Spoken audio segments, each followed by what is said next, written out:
Good afternoon, America. Good afternoon, the world. You are listening to WCEG Enterprise Digital Enterprise Network. I had to get that new title together. We are the worldwide community empowerment group where we speak life into the community.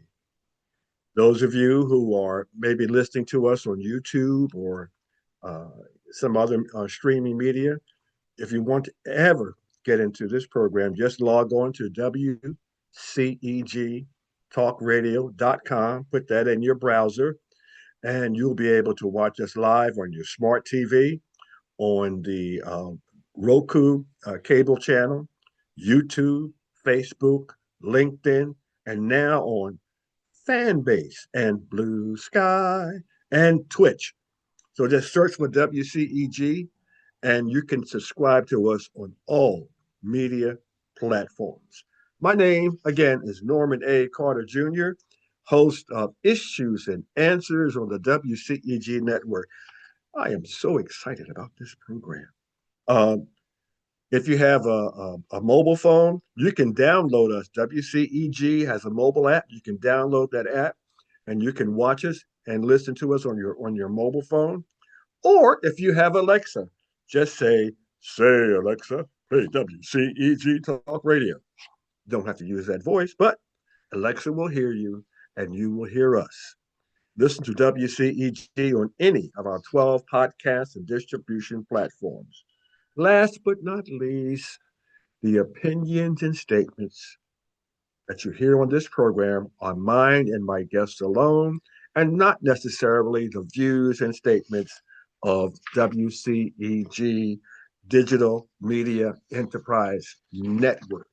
Now, let's get down to brass tacks. I am so happy to have Mrs. Sylvia Garcia on our program today. I met her at a breast cancer awareness event at Piedmont Eastside Hospital here in Snellville, Georgia. And I was so impressed with her presentation and the seminar, I'll call it that she gave later on in the program. And you are going to have an opportunity as a loyal listener of WCEG to hear that entire program given to us today live by Mrs. Sylvia Garcia. Let me give you a little bit of her background before I put her here on the air. 11 years ago, Sylvia was a caregiver for her mom, and her mom fought breast cancer. In March of 2020, Sylvia found herself facing her own breast cancer diagnosis.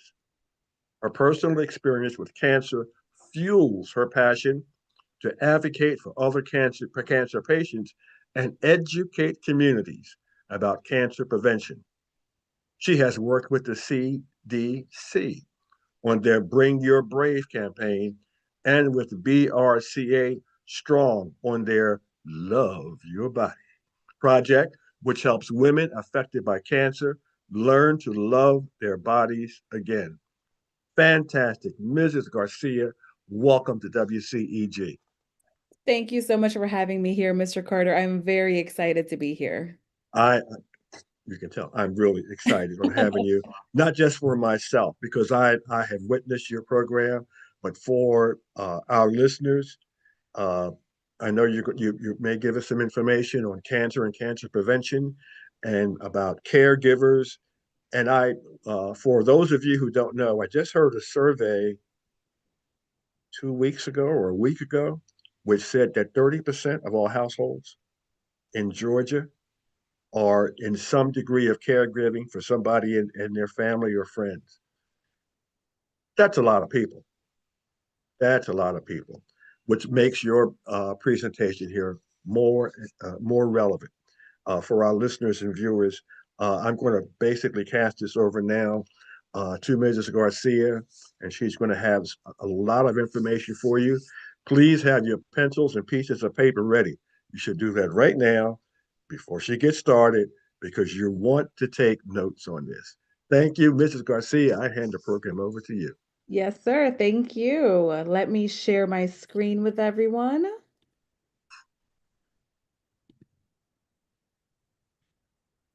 Okay. Can you see that okay, Mr.? Yes, Okay. absolutely. Perfect.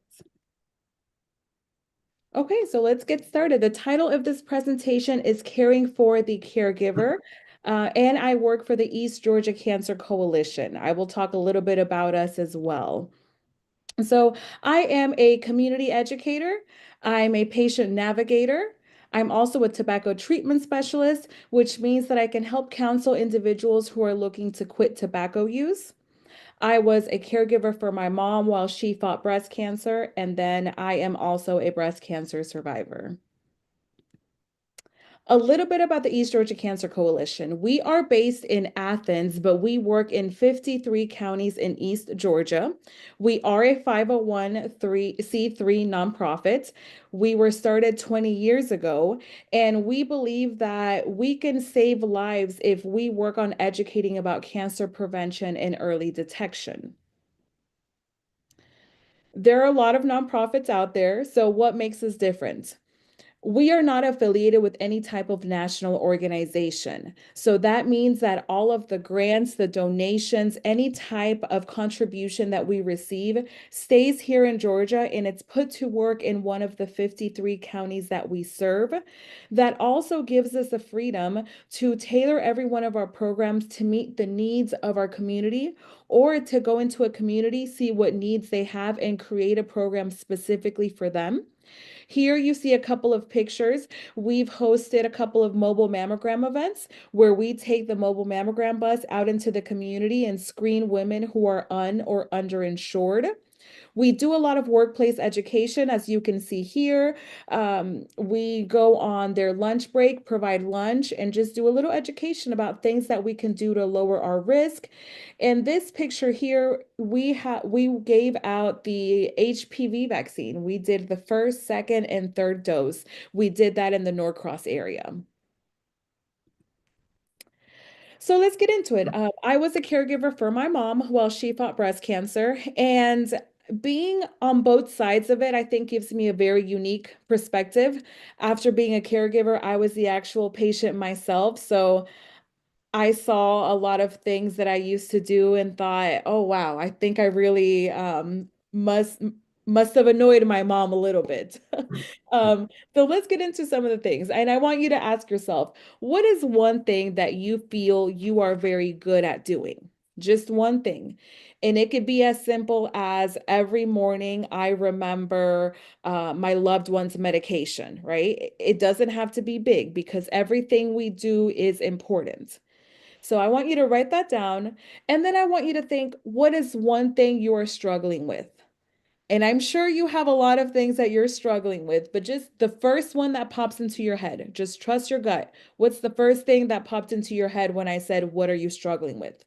So I want you to go ahead and write both of those down.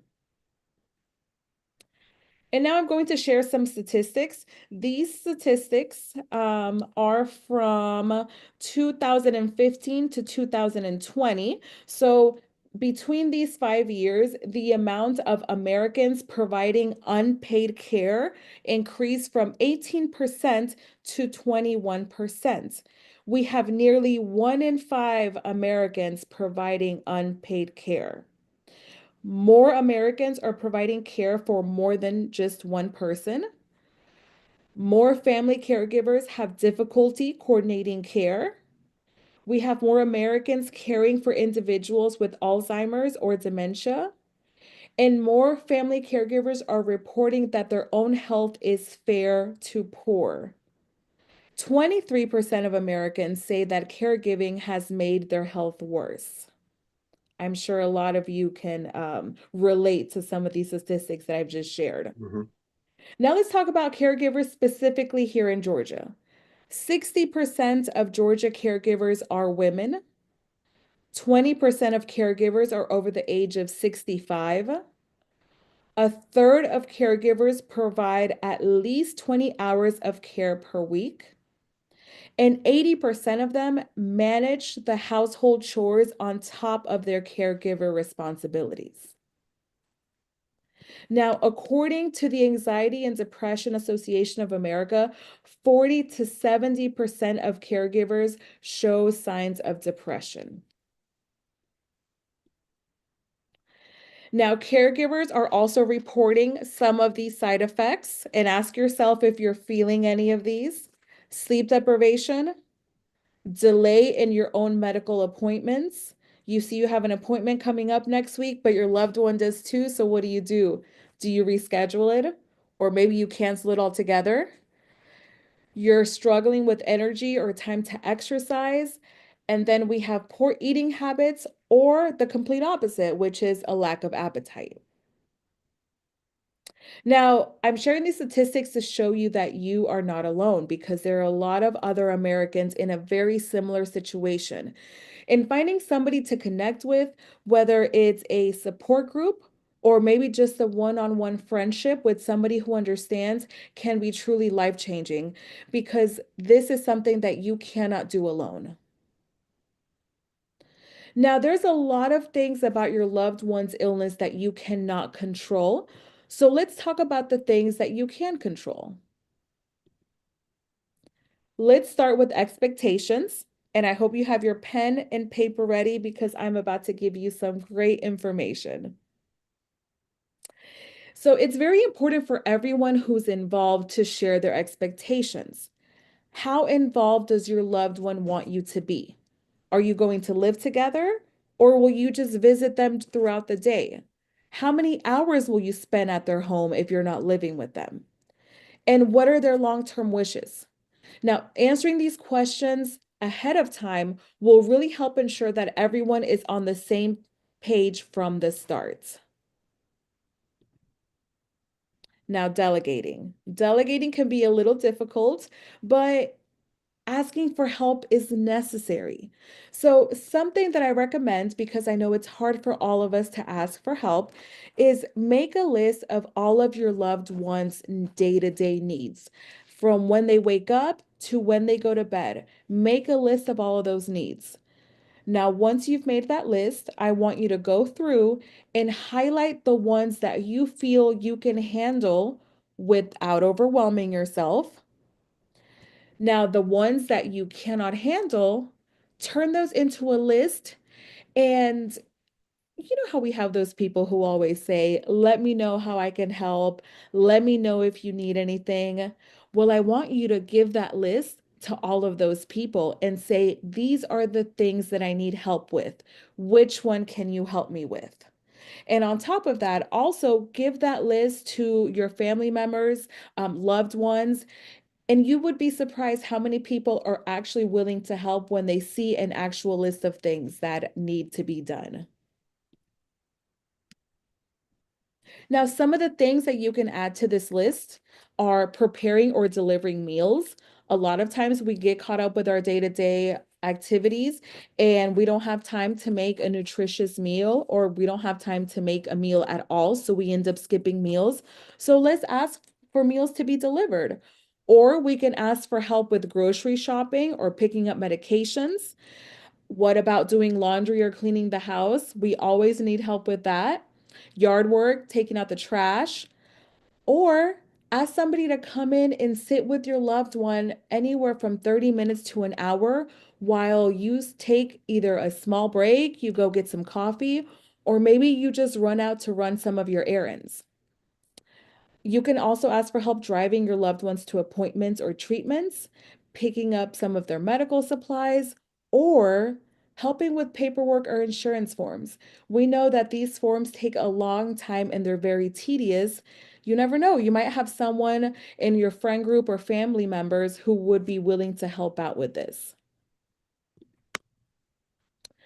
Now, we always want to have a backup plan, because let's be realistic, nobody can be available 24/7.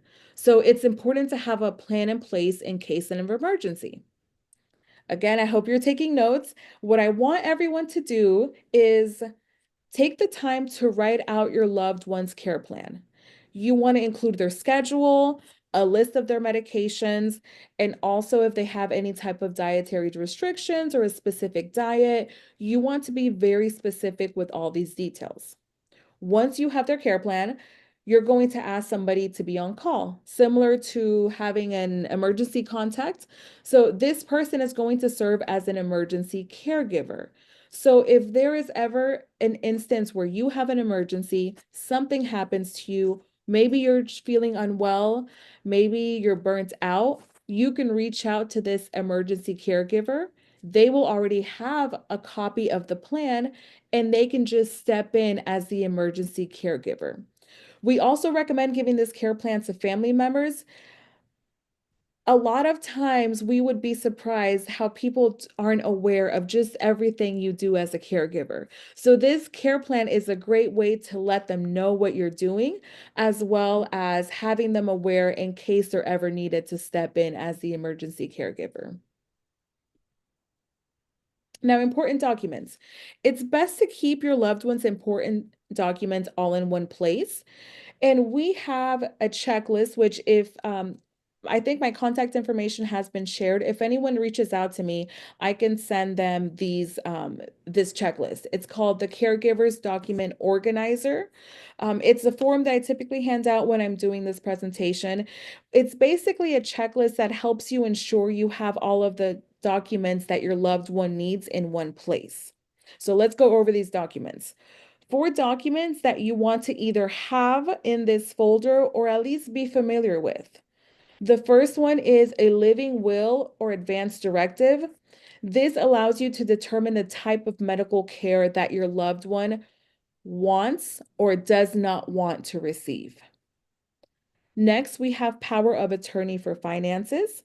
So this gives you the authorization to make legal decisions on your loved one's behalf. We also have power of attorney for healthcare. This gives you the authorization to make decisions regarding your loved one's healthcare. And then we have HIPAA authorization, which gives you access to your loved one's medical records and health information. Tools and resources. I'm going to go over a list of websites, and some of these are also apps which will help coordinate care and just help take some of the burden off of you. MediSafe, let's start with MediSafe. So, MediSafe is a free app that helps you keep track of your loved one's medications and dosages. If your loved one is on a lot of different medications, it can be a bit overwhelming to make sure they're taking the right medication and the right dose at the right time of the day. So, with this app, you can input all of the medications on there as well as the schedule, and you can actually set up reminders to remind you of when it's time for them to take the medication. Um, you can also import the list of medications and prescriptions directly from your loved one's medical records. And this app also has the option to keep track of your loved one's blood pressure, glucose, their pulse, their temperature, etc. And then you can actually create a progress report from that you can share with either your family members or their doctors and healthcare team. Next up, we have Ayana Care. Ayana stands for I Am Not Alone. So this is a website and an app that provides family caregiver support and navigation. The name of the app is Caregiver Organization. Excuse me, the app is a caregiver organizer. So the great thing about this is that you can list all of your loved ones' appointments and you can ask for help. So you can make a list of the appointments. You can say, I need help with meals. You can say, I need help with rides. Or you can say, I'm going to be out this day. And then you can send that to everyone, loved ones, family members, and they can sign up and say, oh, I can take them to this appointment. I would love to send a meal on this day, or I can pick up a caregiver shift on this day. So it's a great way to communicate with everyone without having to make individual phone calls. It's great to coordinate and communicate, as I mentioned. Um, and when people say, let me know how I can help, you can say, you can download the Ayana Care app and take a look at all of the things that I need help with. Please sign up for one of those things. Next, Caring Bridge. This is a very popular website that a lot of you might already be aware of or might already be using. It's completely free. CaringBridge is a nonprofit platform and it helps family members and caregivers with support as they're caring for their loved one. The great feature about this website is it's almost like a Facebook. You know, on Facebook, you can go on there, you can upload pictures, you can post, you can update your status. So you can do the same thing on CaringBridge. Instead of having to call all your family members to let them know how your loved one's doctor's appointment or surgery went, you can make a post on CaringBridge, you can upload pictures, and you can just post a summary about how the surgery or their appointment went. And then everyone who is friends with you can respond with comments and well wishes. It's really great to keep everyone updated, especially if you have family members who live out of state. Next up, we have Family Care of Georgia. So, this is a website that connects caregivers to financial and support systems, and you might actually be able to get paid for being a caregiver. There are some stipulations. You have to be at least 18 years of age, excuse me, and you do have to be the primary caregiver.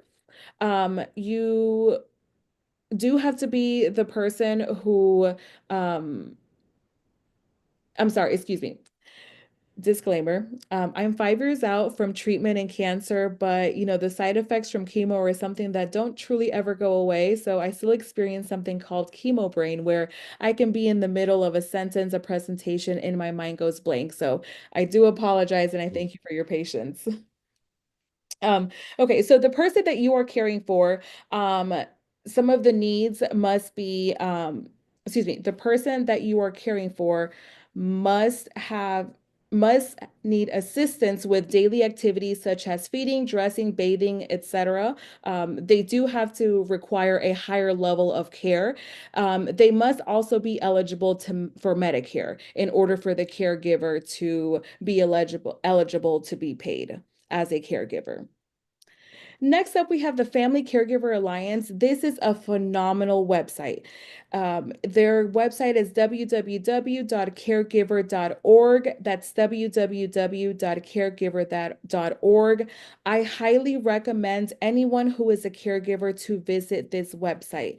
So, this website is really working hard to ensure that you are able to improve your quality of life.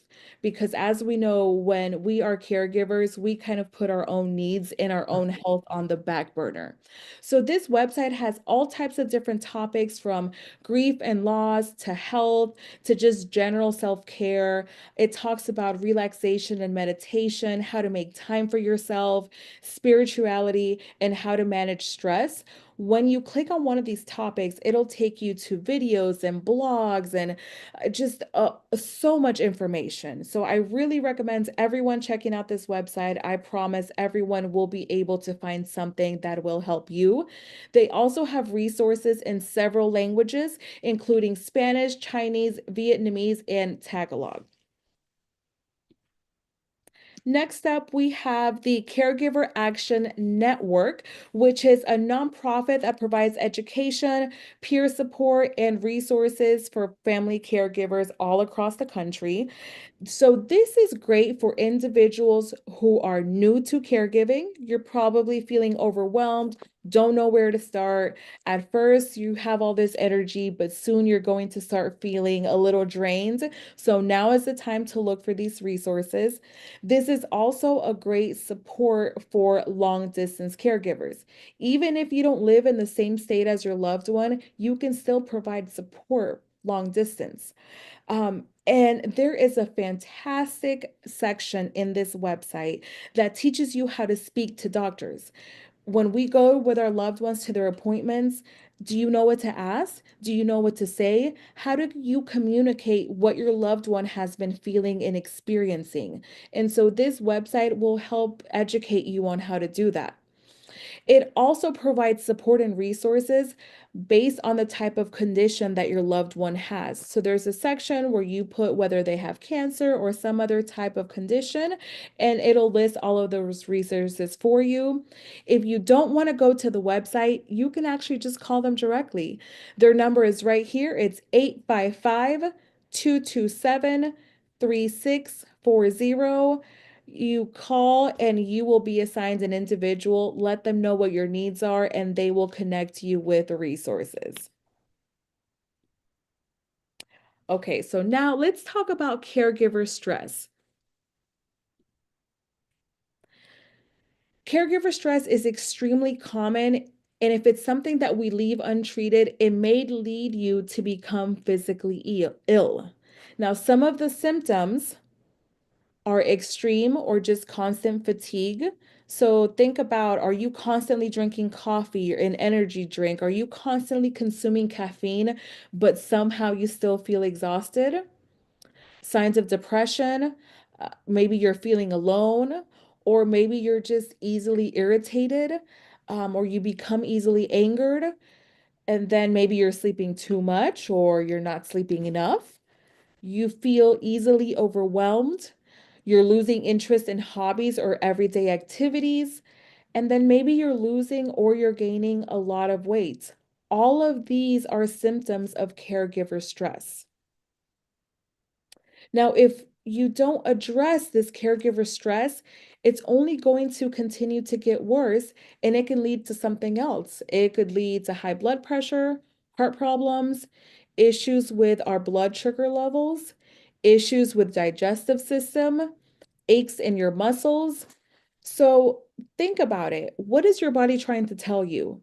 So that nagging headache or maybe that back in your pain that just won't go away, it's stress. It's your body telling you that you need to slow down and make time for yourself.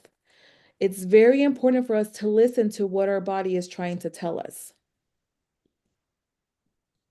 So let's talk about self-care, ways that we can help manage some of this stress.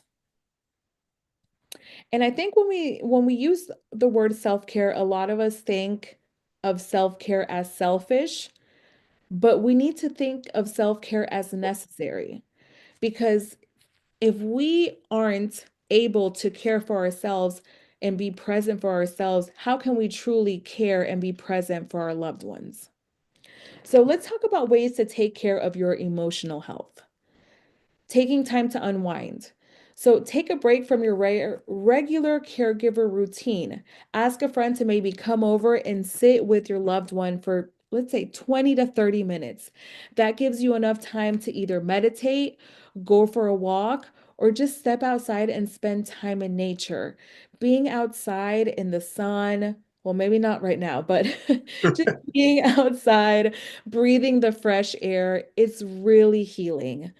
Journaling is a great way to just everything that we're feeling in our heart, in our mind, is just a great way to get it out. So just writing down your thoughts and feelings.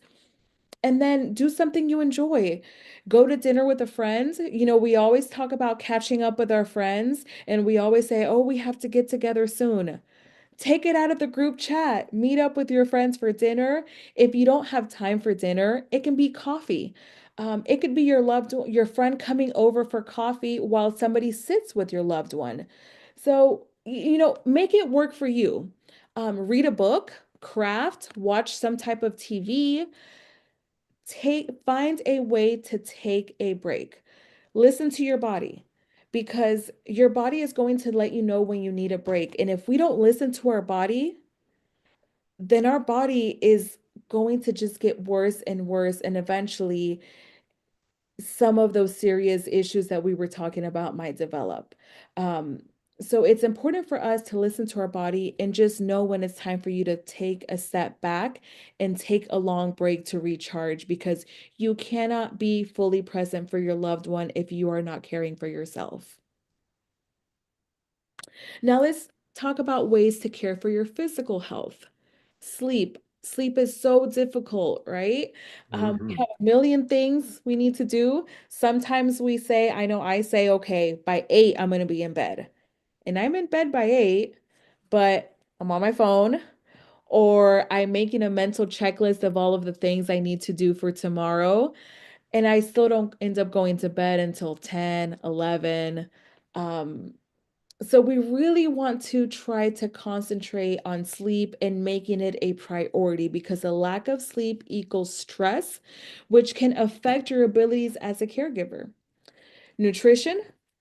Nutrition is hard, whether you're a caregiver or not. Mhm. Eating balanced, nutritious meals is extremely difficult. Um, and let me just go ahead and say, so we actually have a vegan food blog, which if you email me again, I'd be happy to share that link with you. We have cost-effective, easy to make meals at home. We have a nutritionist who updates it every single week. We have hundreds of recipes online. So I would love to share that with you. And also, remember how we gave a list to our loved ones about things that we need? Hopefully, you're listing a healthy meal on there. And hopefully, you could have a friend that you can call on and say, you know what? I would love a couple of meals this week if you're available. So let's try to prioritize eating balanced meals because a healthy and strong body is better equipped to handle the stress that we know comes with caregiving. And just a reminder, let's ask our family and friends for help. Let's ask them to bring over those meals because I bet you there's somebody out there who would love to bring you a meal. Your own health. Let's not cancel our doctor's appointments. Let's not reschedule. Let's not put it off. And on top of that, our medications. How many times are we forgetting to take our medications because we are prioritizing our loved one and their medications? But your health is just as important as your loved one's health. So don't skip those appointments. Go in for your yearly screenings, your mammograms, your pap smears, your colonoscopies, all of that. Make sure you're caring for yourself and stay on top of your vaccines as well. Flu, pneumonia, COVID, all of those. You need to be healthy so you can be present for your loved one that you're caring for. And exercise. I know exercise is Mhm. hard, but exercise looks different for everyone. Exercise does not have to be, oh, I'm sorry. Exercise does not have to be, oh, I'm sorry, guys. I just lost you. Okay. Exercise doesn't have to be CrossFit or running 5 miles. CrossFit doesn't have to be an intense cycling class. Exercise can literally be maybe walking a lap in your neighborhood. Exercise can be playing basketball with your kids. It can be going to the pool, not right now, but during the summer, going to the pool for a swim. Exercise is just moving your body for at least 30 minutes, 2 to 3 times a week. Um, Get creative. Find a way to do some type of movement that you love. Sign up for a dance class with a partner or a best friend. That's a great way to get in movement. All right. Now, this is a book I highly recommend. It's called Chatter by Ethan Cross. Write this one down or take a picture of this. The way that we speak to ourselves is very important. Whether you're a caregiver or not, I think we're all a little guilty of sometimes not being as kind to ourselves as we should be. We are our own worst critics. I feel like we think we can always do better and do more, but the way we're speaking to ourselves has a big impact on us. So when we're stressed, when we're sleep deprived, or just going through a tough time, you tend to have a lot of negative chatter. I shouldn't have done this. I shouldn't have done that. I could have done more. Oh, I'm so dumb. What did I do this? Right? But all that constant negative self-talk is very harmful to our emotional, physical, and mental health. This book talks about the voice in our head, why it matters, and how to harness it. Having this inner voice is important, but we also need to learn how to manage it so that we can live a more stress-free life. So, highly recommend this book. Could you bring that slide up again? Oh, I don't think it moved, but because that's an important book. oh, yes, yes. I'm sorry. Let me show. Oh, sorry.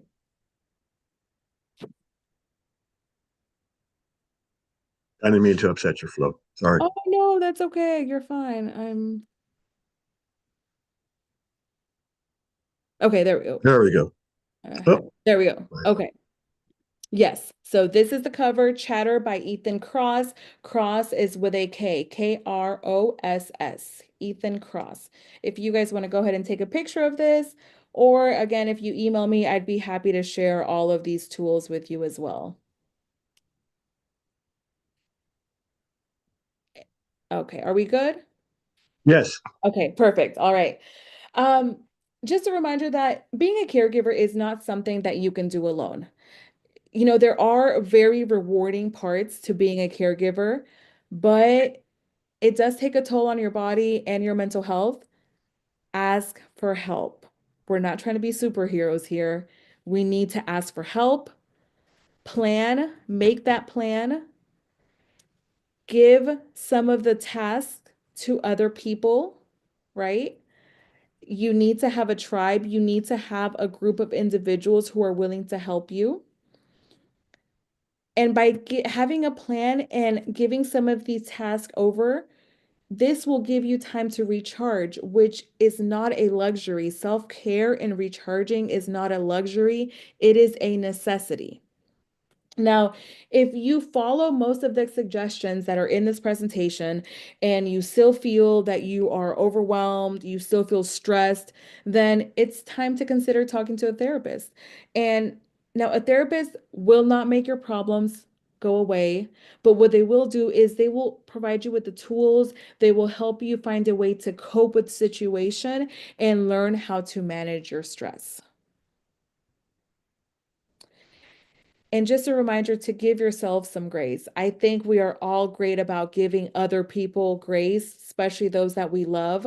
We should love ourselves as well, and we should give ourselves that same grace. Being a caregiver is one of the toughest jobs that there is. And remember, you are doing the best that you can. Thank you Wow. so much. Thank you. I have a probably want to revisit one thing or two. Yes, yes, Um, you talked about depression and not depression. Let me start off with sleep deprivation.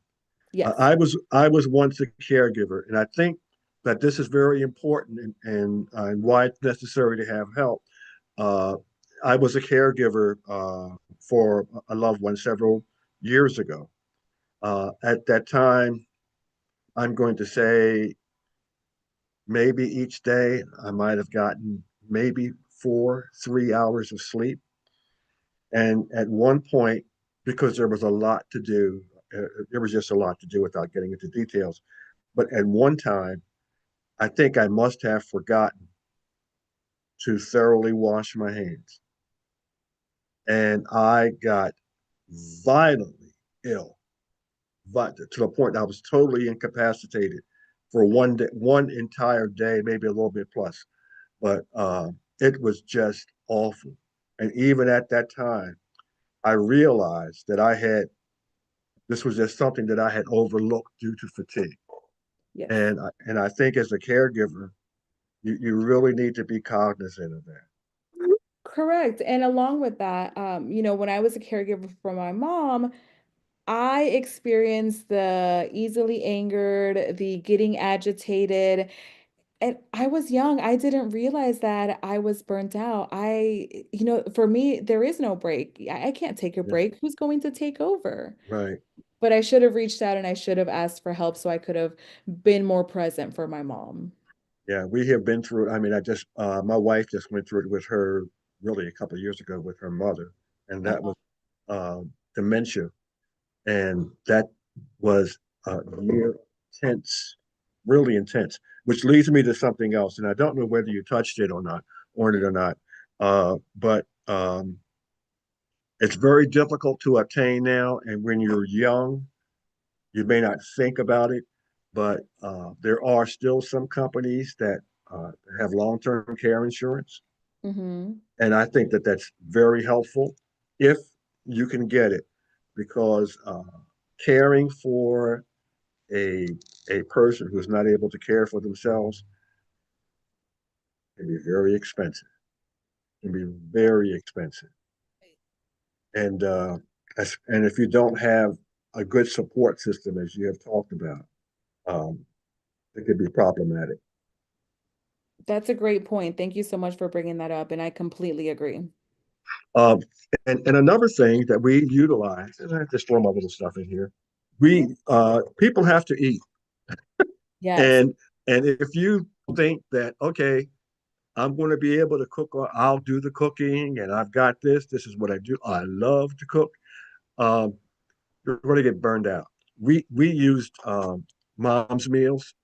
Okay. That's one of them. And I think I don't know whether wheels on meals might be, but there are a lot of these services out here that if you can afford them, uh, really do well. The meals are nutritional.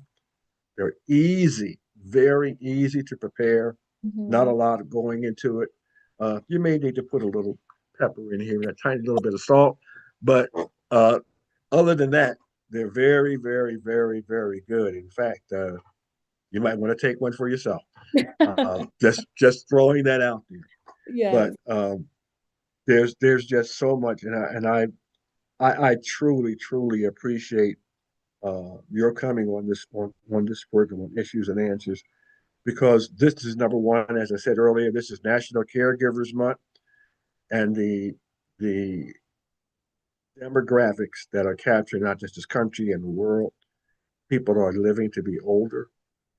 Um, it's getting to be actually the reverse now, where parents cared for children, children are now caring for their parents.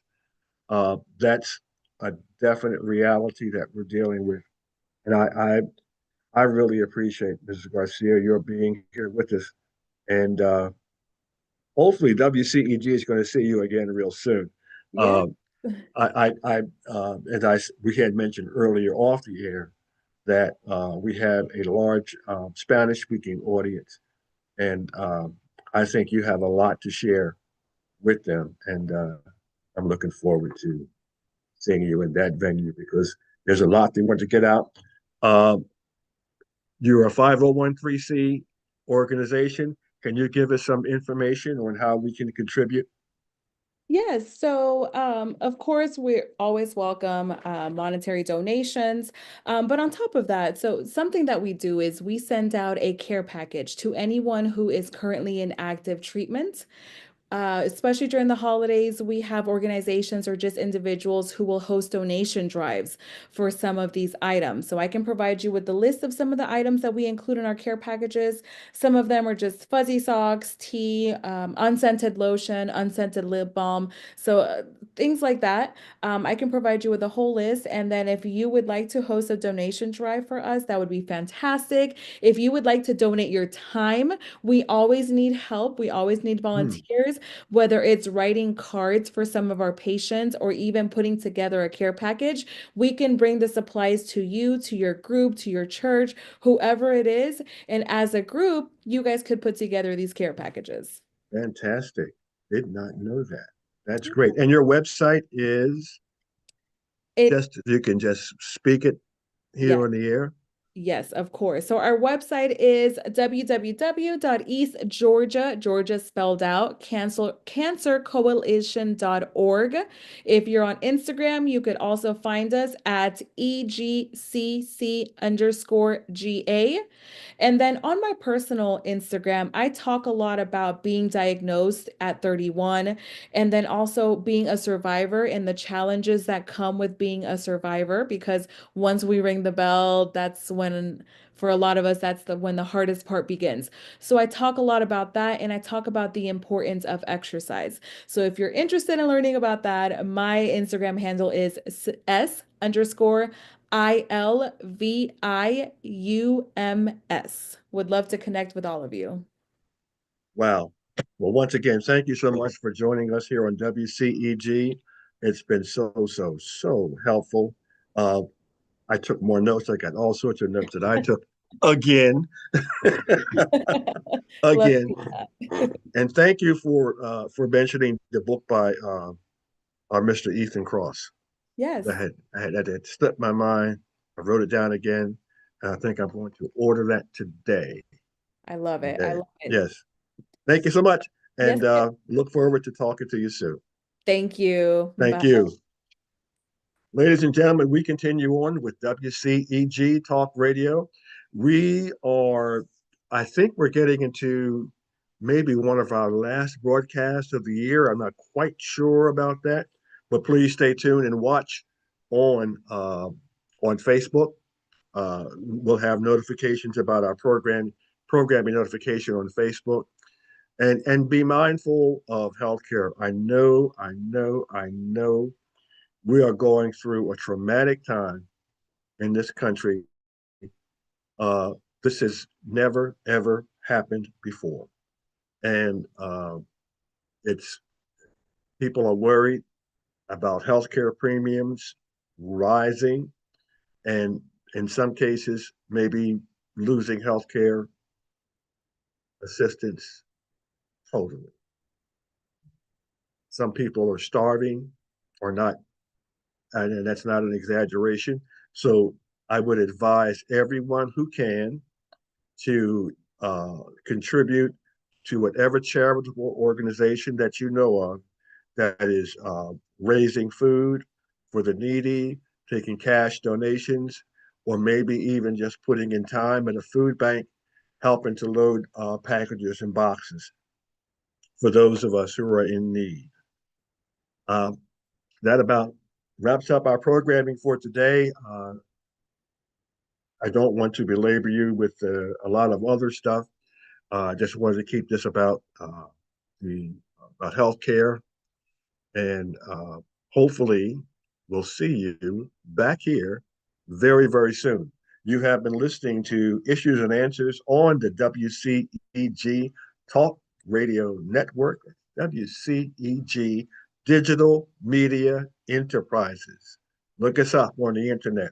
That's our name. We are an award winning broadcast station. So you can check that out. That's all on the internet.